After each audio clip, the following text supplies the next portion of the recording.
YouTube channel එකට ඔයගොල්ලෝම සාදරයෙන් පිළිගන්නවා. ඉතින් අද අපි ගන්න යන්නේ unboxing වීඩියෝ එකක්. ඉතින් අද අපි unbox කරන්න යන්නේ මෙන්න මේ flash light එක. එහෙනම් අපි මේ flash light එක unbox කරලා බලමු. A few moments later. මේ ෆ්ලෑෂ් ලයිට් එක මිලින් ගත්තොත් මිලින් රුපියල් 350ක් වෙනවා. අය මේ ෆ්ලෑෂ් ලයිට් එක හීටින් ලයිට් එකක් ඇතුළත් වෙලා තියෙනවා. ඒක තමයි මේ ෆ්ලෑෂ් ලයිට් එකේ තියෙන විශේෂත්වය සහ මේ ෆ්ලෑෂ් ලයිට් එක හදලා තියෙන්නේ චීනයේ.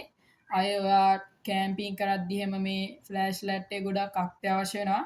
එහෙනම් අපි මේ ෆ්ලෑෂ් ලයිට් එක අන්බොක්ස් කරලා බලද්දිම ඔයාලට බලා ගන්න පුළුවන් යූසර් මැනුවල් එක. user manual එකට ඊළඟට type C charge එක ඊළඟට අපේ flash light එක බලා ගන්න පුළුවන්.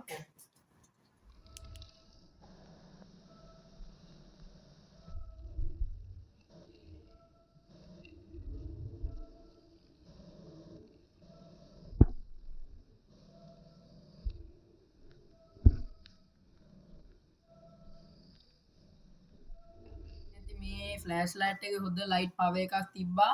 ඒ වගේම මේ තියෙන්නේ normal light එක.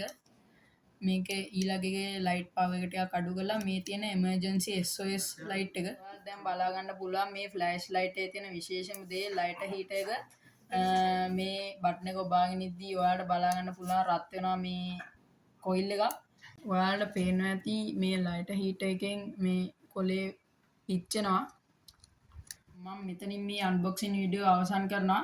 ඔයාලා තාම මගේ channel එක subscribe කරලා නැත්නම් දැන්ම subscribe කරන මේ වීඩියෝ එක like කරන්න, comment කරන්න. එහෙනම් මම අද මේ වීඩියෝ මෙතනින් අවසන් කරනවා. bye.